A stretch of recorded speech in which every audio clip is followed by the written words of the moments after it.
Voilà, retour à Néo-Québec sur Radio Centre-Ville avec notre invité Dorothée Alexandre. Vous avez dû voir ça. Si vous ne l'avez pas vu, c'est que vous étiez sur une autre planète. Paru dans l'encre noire, l'encrenoire.com, d'ailleurs excellent au site web que je vous convie à regarder tout le temps. Parité, diversité, noir absent, communauté haïtienne déçue. Voilà, les mots sont clairs, c'était ça. Cabinet Trudeau 2. Parité, diversité, noir absent, communauté haïtienne déçue. Bonjour Dorothée. Bonjour, ça va bien Cyril? Ça va. Oui. Vraiment, merci d'être venu.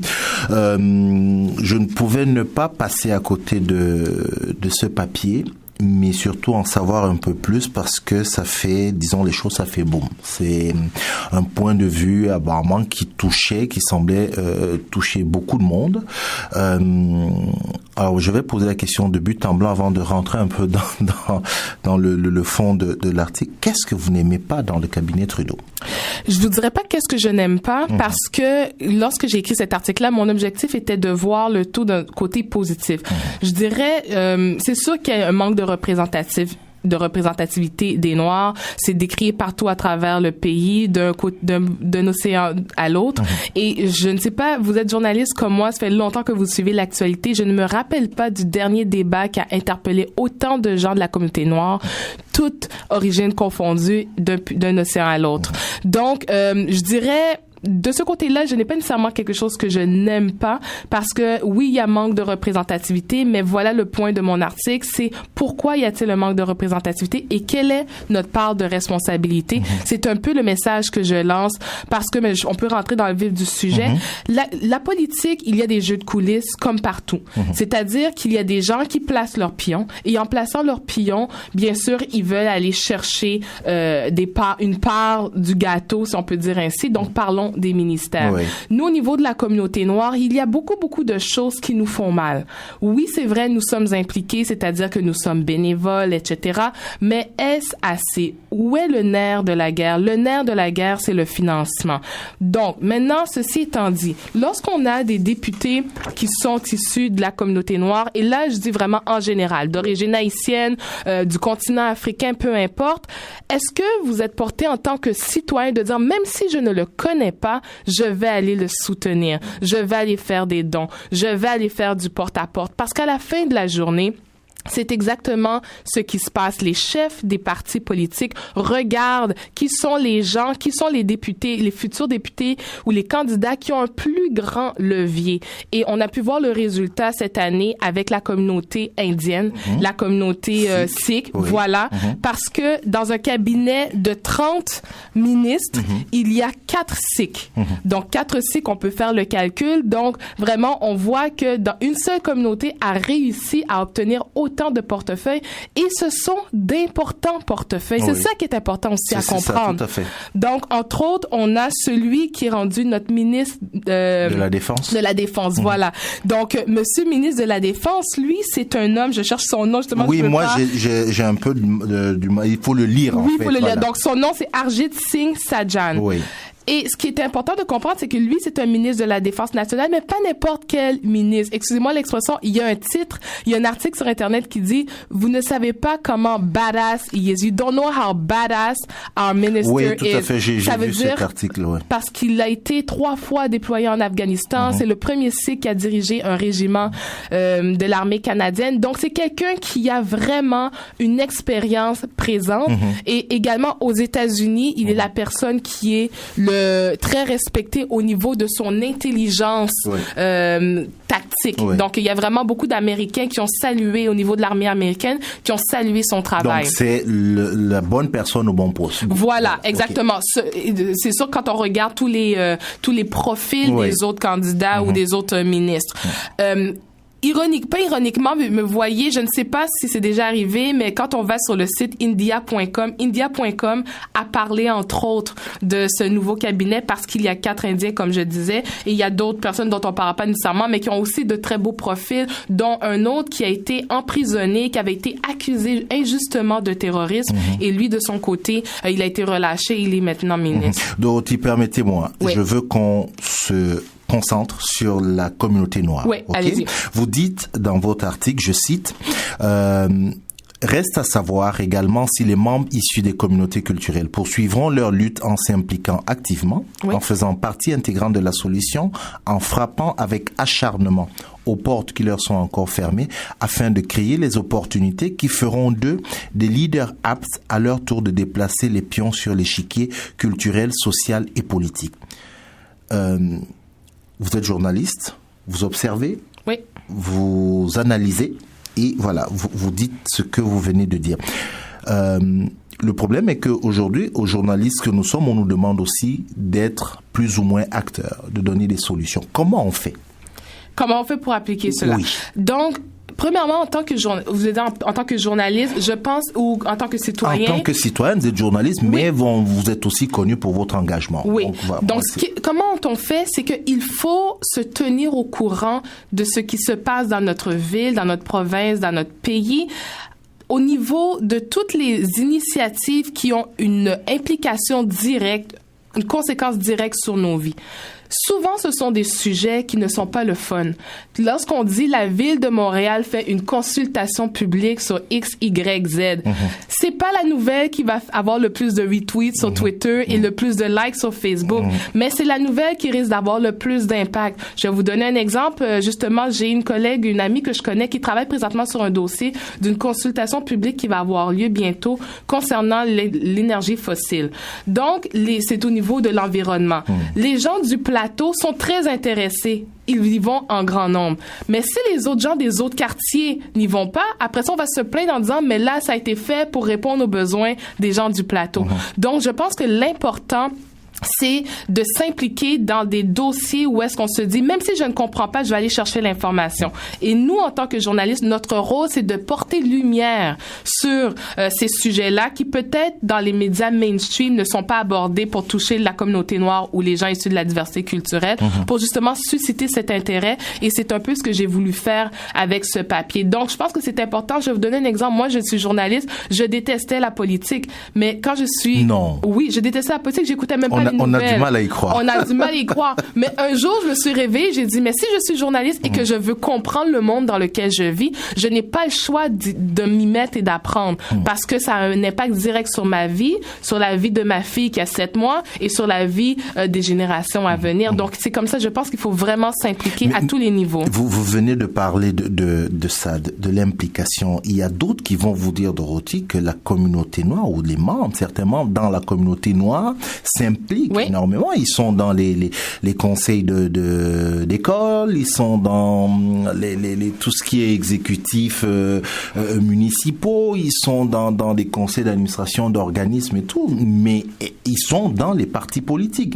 Est-ce que on parle certes de notre responsabilité, mais est-ce que la société politique ou la société n'a pas aussi sa part de responsabilité? Tout à fait. C'est un excellent point. Il y a 2 points, je pense, que je pourrais apporter à ceci. Le premier, c'est que on le sait déjà que les portes sont fermées. Donc, il faut comprendre la game, comme on dit, il faut comprendre le jeu pour pouvoir le jouer. Et par rapport à cela, les institutions, oui, c'est vrai que les organisations doivent mettre en place des structures qui permettent d'ouvrir davantage ces portes-là aux gens des communautés culturelles, entre autres, ou à la communauté noire. Et c'est pour ça aussi dans ce papier-là que j'aborde le fait de la diversité. Quand une organisation ne reflète pas la diversité de ses citoyens, c'est parce qu'il y a un manque flagrant de conviction ou d'objectifs qui est placé. Pourquoi? Parce que nos dirigeants sont payés pour atteindre des objectifs. Comment se fait-il que ça fait 20 ans qu'on parle de manque de diversité, que ce soit dans l'industrie culturelle, dans les médias, vous voyez, et qu'on en parle encore à 20 ans? Quand j'étais jeune journaliste, je regardais une certaine journaliste à la télévision qui me ressemblait. 20 ans plus tard, on a peu, disons, on en a 2 ou 3 journalistes noirs à la télévision. Donc, c'est vraiment important de comprendre que dans tout cela, oui, il y a une grande part de responsabilité de nos structures décisionnelles, mais aussi il faut miser sur le succès collectif. On a beaucoup de succès individuels. Donc, on a un député ici, on a un membre ministre, on n'a pas de ministre encore, mais on a des gens qui réussissent individuellement. Maintenant, c'est de dire comment fait-on pour travailler ensemble et toutes les communautés confondus ensemble aussi, parce que il y a les fameuses solitudes. La famille africaine, elle est ensemble. La famille anglophone, elle est toute seule. La communauté haïtienne, elle est toute seule. Donc, est-ce que maintenant on doit peut-être se retirer, dire je ne m'identifie plus nécessairement juste en tant qu'haïtienne, mais en tant que femme noire. Oui, voilà. Donc là, c'est de dire, mais on arrive plus fort. Et un autre endroit où est-ce que le bas blesse, c'est que la communauté noire, son vote est pris pour acquis auprès des libéraux. On va se le dire. Beaucoup de gens ne suivent pas l'actualité et à la fin de la journée, lorsque c'est rendu dans le bureau de vote, on va voter libéral. Moi, je suis non partisane. Les gens, je n'ai pas de position. Moi, je critique tous les partis. Mais ce bas-là, il blesse. Parce que c'est comme un enfant. Un enfant, quand tu lui donnes tout cru dans le bec, même s'il a eu toutes les grandes sorties du monde, il a voyagé, peut-être qu'en devenant adulte, s'il n'a pas mérité certaines de ces choses-là, qu'est-ce qui arrive? Mais il prend les parents pour acquis. Mais c'est un peu, moi, je pense que c'est un peu ce qui arrive. Donc, il y a une part de responsabilité des deux côtés, c'est certain. Ce que vous avez justement critiqué quelque part, c'est aussi de savoir, je vais utiliser le langage un peu commun, c'est de savoir se tenir debout et refuser, par exemple, des candidatures que vous appelez candidatures poteau. Voilà. On va dans des endroits où on sait qu'on n'a aucune chance et tout ça. Hier, je faisais la remarque à 20h quand les résultats ont été plus ou moins clairs que Yolande James est rentrée en 2004. Oui, elle a fait 10 ans. Et hier, c'est Dominique Anglade qui rentrait aussi à l'Assemblée. Oui. Bon, on applaudit, certes. Mais ce que vous disiez, d'être ensemble, quelqu'un m'a dit, vous vous plaignez trop. Qu'est-ce que vous répondez? C'est une excellente question. Moi, je pense qu'on doit continuer de se plaindre. Parce que se plaindre amène des discussions comme aujourd'hui. Se plaindre va faire également que les gens autour de nous écoutent. Mais se plaindre n'est pas assez. On se plaint et on essaie de trouver des solutions. Martin Luther King est un bon exemple. Et il faut dire aussi que c'est important d'avoir une diversité des voix. Je vais faire le lien entre Malcolm X et Martin Luther King. Luther King, il prônait la paix, etc. Il atteint des résultats. Malcolm X, il était un peu plus dans le front. Mais il a quand même atteint des objectifs et à la fin, c'est un but commun qui était la reconnaissance des Noirs, des droits des Noirs. Donc, je pense que moi, je suis un peu plus modérée. On a d'autres personnes, d'autres chroniqueurs qui ont une voix un peu plus forte. Il faut continuer de se plaindre parce qu'il faut que les gens nous entendent. Par contre, quand on se plaint, là, c'est quoi la solution après? C'est quoi la solution? Mais c'est ça. C'est ça le point. Parce que ça fait 20 ans, 30 ans, 50 ans qu'on se plaint. Et quel est l'héritage qu'on veut laisser à nos enfants? Parce que moi, mes parents sont d'origine haïtienne, vous êtes d'origine africaine. Et vous, nos parents ont travaillé fort. Mais si ma mère s'était assise pour se plaindre, on n'aurait pas les acquis qu'on a aujourd'hui. Dernièrement, je regardais un documentaire de Radio-Canada qui parlait de la position des Haïtiens ici en 1980. Les Québécois de souche qui nous traitaient de non, etc. Et aujourd'hui, on est une communauté très respectée. Mais il y a des gens qui se sont plaints et qui ont apporté des solutions. Maintenant, à nous, nouvelle génération, de faire de même en vue de créer un meilleur monde pour la génération de demain. Il nous reste très peu de temps, Dorothy. C'est ça qui est un peu dommage. Qu'est-ce qu'on fait? Est-ce qu'on initie des forums? On dit forums? Oui. Forum, ouais. Des forums. Est-ce qu'on initie des rencontres? Est-ce que pour que les gens discutent, que la discussion ne s'arrête pas juste entre vous et moi, deux journalistes qui discutent dans un studio? Est-ce qu'on appelle des gens pour discuter? Parce qu'on peut parler, ça fait 20 ans. Qu'est-ce qu'on fait pour vraiment une solution concrète. Pratique, voilà. Mais vous voyez, j'ai une dame que je connais, Caroline Mibel, qui vient de lancer le Forum économique des Noirs. Donc c'est un forum qui vise ne veut pas avoir une portée juste montréalaise, québécoise, canadienne, mais vraiment dans le monde. Il y a une première activité qui aura lieu en novembre, le 28 novembre. Donc, j'invite les gens à aller sur Facebook pour suivre la page Forum économique des Noirs, où le sigle, c'est FEIN. Donc, justement, parce que là, on va aborder, je vais animer entre autres des panels, on va aborder des points qui sont importants, des points de discussion pour pouvoir apporter des solutions, justement, qui sont concrètes. Le président porte-parole de cette initiative-là, c'est Franz Saint-Ennemi, d'origine haïtienne. Juste un titre d'anecdote, c'est un homme qui est en affaires très reconnu. Il fait partie d'une compagnie qui vient d'être vendue pour 310 millions de dollars. Enfin, on en a parlé. Vous en avez parlé il y a 2 semaines avec Irlande. Ouais. Voilà. Et autre point, je pense, qui est important et très important, c'est l'éducation citoyenne de nos jeunes. Donc, nous, on sait qu'on est peut-être convaincus, on peut être convaincus, mais nos jeunes qui sont à l'école, asseyez-les, vous devez les asseoir devant la télévision. Ils doivent être au courant qui sont leurs premiers ministres. Faites-les suivre un petit peu la politique. On dit pas de rentrer trop dans le sujet, mais qu'ils soient au courant pour qu'un jour, peut-être qu'il va avoir une petite lumière qui va dire, moi, j'aimerais ça peut-être être Trudeau. Ce serait, rapidement on termine, est-ce que ce serait utopique de se dire, il y a des élections, c'est quoi, dans 4 ans, hein? Maintenant, on est dans 4 ans, oui, à peu près. On se fixe des objectifs à atteindre. Il nous faut 1, 2, 3. Voilà. Est-ce qu'on peut se fixer ce type? Est-ce que ce serait utopique? Moi, je ne pense pas que ce soit utopique. Je donnerai pas de nom, mais je connais une personne qui est placée ici au Québec. Qui travaille là-dessus.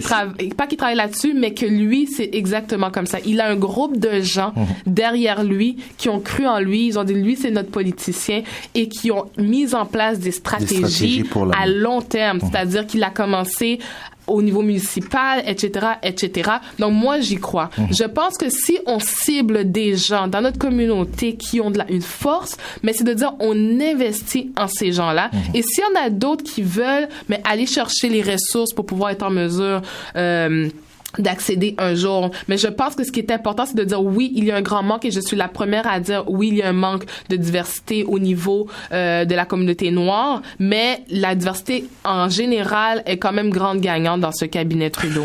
Je l'ai déjà dit ici une fois, je redis encore ça aujourd'hui. Franchement, il faut qu'on traite ce sujet à l'auditoire. Ça prend plus d'1 heure pour traiter ça. On va le faire, on prend l'engagement ici. Mais entre-temps, je vous invite les uns et les autres qui nous écoutez. Franchement, allez sur le site de l'encrenoire.com, pardon. Cet article de Dorothée Alexandre y est encore. Continuez la discussion avec elle. Il est aussi sur notre page Facebook. Continuez cette discussion-là. Nous sommes ouverts à ça. Et tous ceux qui veulent participer à ces discussions-là seront les bienvenus. On est pris par le temps, malheureusement, mais vraiment merci d'être venu en parler. Merci d'avoir crié, comme j'appelle ça, comme vous l'avez fait. La preuve est que ça suscite énormément de réactions, et là on a pris l'engagement, on va continuer. Le 28 novembre, le forum économique international des Noirs. Suivez ça avec Erland Mibel. Et puis voilà, merci encore. Merci à vous, toi, Cyril, de m'avoir accueilli, c'est un plaisir. Voilà. Donc c'est la fin de l'émission. Il nous reste 10 secondes. J'ai juste le temps de remercier tous ceux qui étaient avec nous. À la technique, Ricardo. Je suis Cyril Ecola. Je vous donne rendez-vous la semaine prochaine.